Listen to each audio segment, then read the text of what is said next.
반갑습니다. 트백산직입니다. 세계 한눈에 보는 세계 철학사 서양 근대 철학 함께하고 계십니다. 라이프 니치 시간입니다. 인물 탐색 먼저 하도록 하겠습니다. 라이프 니치는 1646년에 태어나서 1716년까지 살았던 인물로서 독일 계몽 철학의 서장을 연 철학자이며 정치가 외교관으로도 활동을 했습니다. 세계는 무수히 많은 단일 불가분의 실체, 즉 모나드로 구성되어 있다고 주장했습니다. 각각 독립적이고 서로 관계가 없는 모나드들이 통일된 모습을 보이는 것은 신에 의해 예정 조화 때문이라고 생각했으며 신과 자연, 정신과 물질, 목적론과 기계론, 선과 악 등을 조화적 관점에서 통합하려고 시도했습니다. 주요 저서로는 단자론, 신인간 오성론 등의 저서가 있습니다. 라이프 니치에 대해서 알아봤습니다. 조롱과 찬사를 동시에 받은 철학자가 바로 라이프 니치입니다.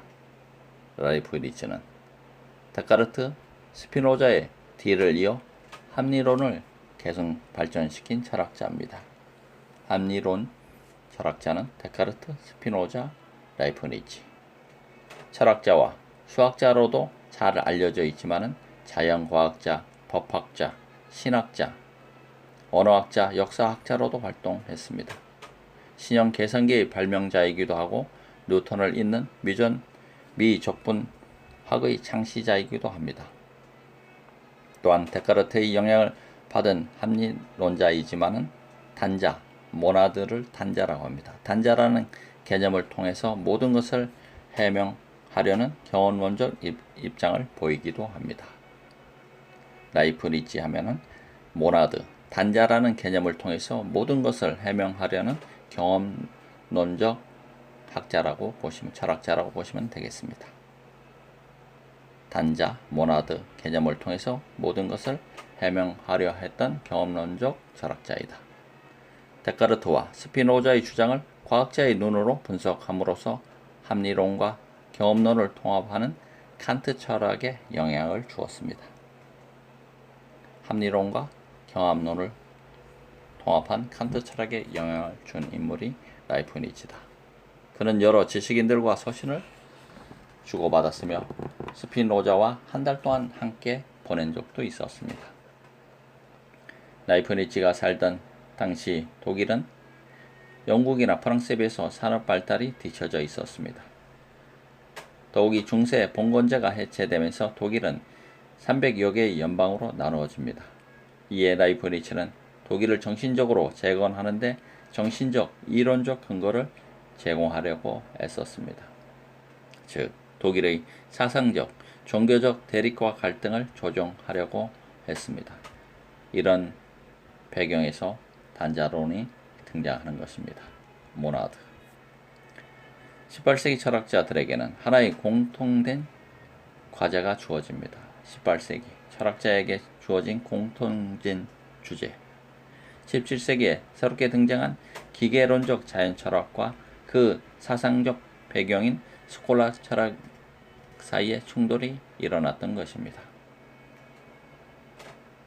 18세기 철학자의 공통된 주제는 17세기에 새롭게 등장한 기계론적 자연 철학과 그 사상적 배경이 된 스콜라 철학 사이의 충돌입니다. 즉, 스콜라 철학의 목적론과 근대 자연 철학의 기계론이 서로 어긋나게 되었던 것입니다. 스콜라 철학 목적론, 근대 자연 철학의 기계론과의 서로 어긋났던 점. 그러자 이 갈등을 어떻게 해소할 것인가가 초미의 관심사로 떠올랐는데 라이프 니치는 이 둘이 결코 갈등 관계에 있지 않다고 보았습니다.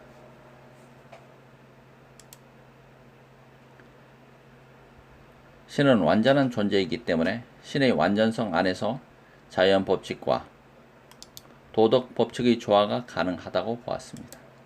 그래서 신이라는 완전한 이성이 어떻게 세계를 창조하고 움직이도록 설계한 하는지에 대해서 논리적인 설명을 시도하였던 것입니다. 라이프니츠는 신이라는 완전한 이성이 어떻게 세계를 창조하고 움직이도록 설계한지에 대해서 논리적인 설명을 시도한 인물이 라이프니츠입니다. 다음 주제는 실존하는 것은 무엇인가에 대한 고민이었습니다. 실존하는 것은 무엇인가? 라이프니츠는 스피노자와 마찬가지로 실체의 문제에서 출발합니다. 스피노자가 자연이라는 오로지 한 가지 실체만을 얘기한 반면 데카르트는 정신과 물질이라는 두 가지 실체 외에 신을 말하고 있기에 세 가지 실체라고 할 수도 있습니다. 라이프니츠는 모나드, 그리스어의 모나스에서 가져온 말로 단위 1이 되는 것이라고 해석할 수 있습니다.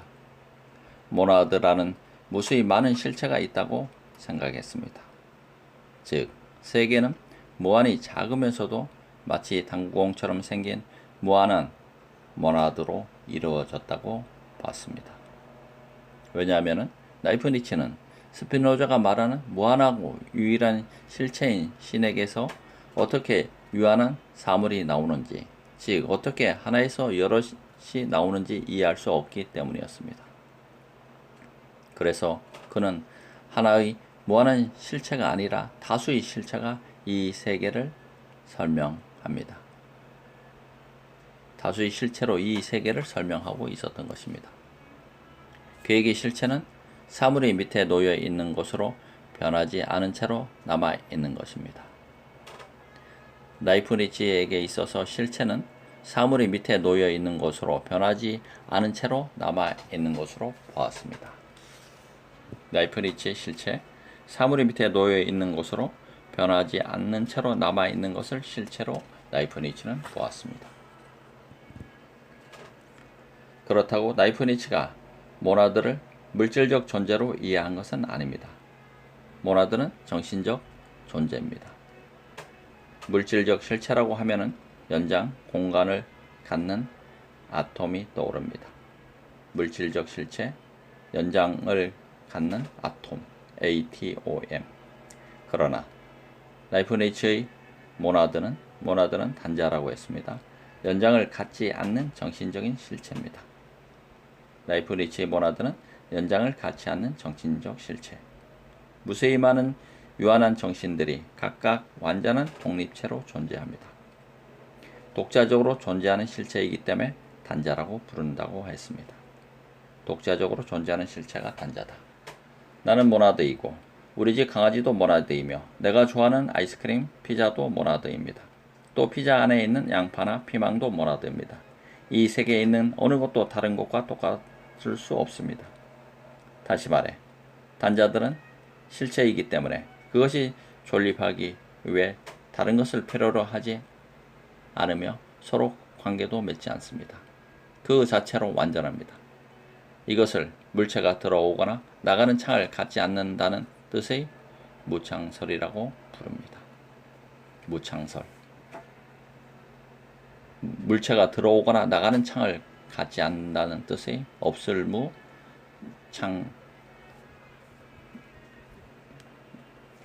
창구창이라고 하여 부릅니다. 무창설.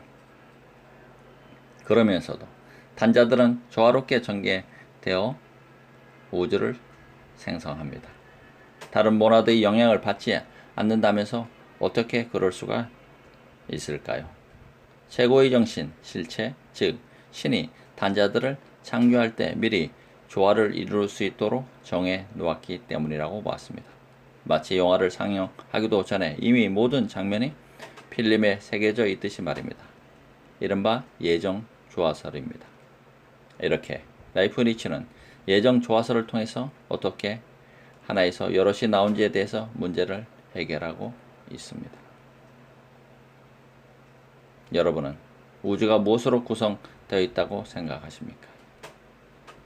가장 단순한 단일 요소로 말한다면 아마도 원자라고 대답할 것입니다. 그렇다면 그 원자에는 생명이 있을까요? 없을까요? 라이프니츠는 물질의 어떤 미세한 부분에도 생명이 있다고 생각합니다. 이런 우주의 생명 활동의 원리를 모나드라고 합니다. 우주의 궁극적인 실체를 원자가 아니라 에너지 단위라고 생각하는 것입니다. 그리고 이 각각의 개체들은 서로 관계를 맺습니다. 즉 예정 조화에 의해서 움직인다는 것입니다. 그러면서도 모나드 하나하나가 우주 전체의 운동 원리를 비추는 거울이 된다고 보았습니다. 여기서 관계를 맺는다고 하니까 앞의 모나드끼리는 서로 관계를 맺지 않는다는 말과 상충되는 것 같지만은 여기서의 관계는 인간관계가 아니라 상관관계를 말하는 것입니다. 여기서 또 다시 부연 설명을 드리면은 앞에서는 서로 모나드끼리는 서로 관계를 맺지 않는다고 했는데 상충되는 것 같지만은 여기서 관계는 인과관계가 아니고 상관관계라고 보는 것입니다. 상관관계는 한쪽이 변화하면 다른 한쪽도 따라서 변화하는 관계입니다. 그러므로 상관관계는 결과적인 지표일 뿐이지 원인을 말하는 것은 아닙니다. 상관관계는 결과적인 지표일 뿐이지 원인을 말하는 것은 아니다. 예를 들어 보겠습니다. 시계의 나사, 톱니바퀴, 바늘 등은 각각의 개체이지만 서로 관계를 맺고 하나의 세계를 구성합니다. 또 시계를 움직이는 어떤 힘이 없으면 작동하지 않습니다. 그렇다면 각각의 개체들이 하나의 세계를 구성하고 하나로 움직이는 원인이 무엇인가요? 바로 신입니다. 이런 관점으로 데카르트의 문제를 살펴봅시다. 데카르트는 정신과 물질이 모두 실제로 존재하고 서로 영향을 준다고 생각했습니다. 그런데 둘 사이 직접적인 상호작용을 설명하는 데 어려움을 겪었습니다. 이에 대해 라이프니츠는 데카르트와 마찬가지로 육체와 정신이 존재하지만 둘 사이의 상호작용은 없다고 말합니다. 동일한 시간에 맞추어진 두 개의 시계처럼 평행으로 진행된다고 보는 것입니다. 다시 말해서 신이 애초부터 나의 육체와 정신을 평행으로 가도록 만들어 놓은 것입니다. 누군가가 내 발을 밟아서 느끼는 고통은 흔히 말하듯이 육체가 정신에게 신호를 보내는 것이 아닙니다. 스피노자의 심신병행설과 다를 게 없죠. 하지만 라이프니츠는 데카르트의 심신이론을 예정조화설로 극복합니다. 그 예정조화는 스피노자의 범신론의 신이 아니라 기독교적 의미의 신의 작품입니다. 그 예정조화는 스피노자의 범신론이 아니라 기독교적 의미의 신의 작품이라는 것이라고 생각했습니다. 질의응답의 시간입니다. 첫 번째 질문. 라이프니츠 철학이 무척 어렵게 느껴집니다. 각 단자가 전체 우주를 비추지만 단자 사이에는 인과관계가 없다라는 주장을 어떻게 이해해야 하겠습니까? 답변3. 이것을 설명하기 위해서 라이프니츠는 개종시계의 비유를 듭니다. 여기 두 개의 개종시계가 있습니다. 두 시계 모두 매 순간 정확하게 같은 시각을 가리키죠. 물론 시계라면 그렇게 정확해야 하겠죠. 그런데 그것이 어떻게 가능할까요? 세 가지 정도로 답을 할 수가 있습니다. 첫째는 두 개의 시계가 서로 연결되어 하나의 시계가 다른 시계에 영향을 주기 때문입니다. 둘째는 시계공이 매 순간 계속해서 같은 시간을 알리도록 뒤에서 조작한다고 보는 것입니다. 그리고 마지막 답은 두 시계 모두 독립적으로 작동하도록 만들었지만 애당초 빈틈없이 정교하게 제작되어 매 순간 정확한 시간을 알려준다는 것입니다. 여러분 생각에 세 가지 가운데 답이 가장 그럴듯한가요? 어떤 답이 가장 그럴듯합니까? 예, 라이프니츠는 마지막 대답이 가장 설득력 있다고 봅니다. 우주도 마찬가지라고 생각했습니다. 같은 원리라고 생각했던 것입니다. 두 번째 질문. 모나드끼리 서로 관계하지 않는다는 것은 무창설은 이해가 하겠으나 실감은 나지 않습니다. 모나드끼리 서로 관계하지 않는 무창설. 라이프니츠가 무창설을 주장하는 근본적인 이유가 무엇인지 궁금합니다. 답변상 라이프니츠의 모나드가 실체가 되기 위해서는 분할할 수 없는 궁극적인 실체여야 합니다. 왜냐하면 이런 실체가 없다면 모든 것이 무한히 분할하게 되어 세계가 궁극적으로 무로 될 것이기 때문입니다.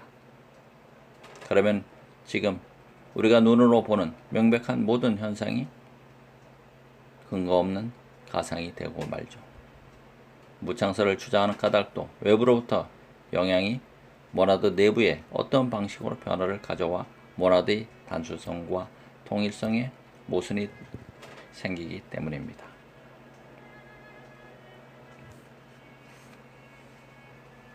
라이프니츠 모나드에 대해서 여러분과 함께 했습니다. 감사합니다. 태백산직이었습니다.